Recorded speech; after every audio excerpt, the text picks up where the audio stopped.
We are reconnecting today with our CBC team in Antarctica on board HMCS Margaret Brooke. The all-Canadian expedition is about halfway through its research stops now. International climate correspondent Susan Ormiston takes us to Deception Island, an active volcano with a frozen past and a warming future. We're in Whalers Bay on Deception Island in Antarctica.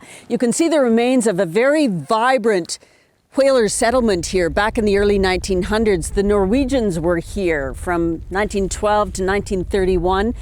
And you can see these old digesters, which they used to process the whale blubber. There's still a whaler's graveyard here for the 69 souls that perished on this cold and remote island.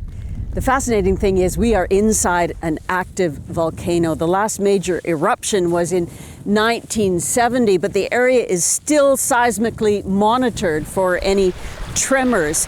There were a series of eruptions in the late 60s, and that chased away people who were working at two bases. The Chileans had one, the Brits had one, and since then it's been mainly abandoned. It's one of the only places on Earth where ships can sail into the center of the volcano. HMCS Margaret Brooke navigated through a narrow channel called Neptune's Bellows with the winds blowing a gale.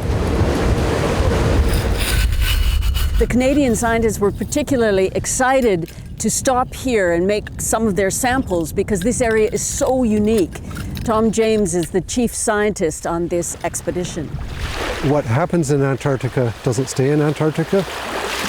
The big one, and the one that speaks to my research interest, is sea level change and the potential instability of some parts of the Antarctic ice sheet and the potential for larger amounts of sea level rise, which would affect much of Canada's coastline.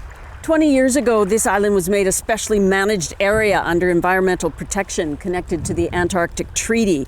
It means this is a historic area and tourists do come here. It's a pretty popular spot, but their footprint is really restricted.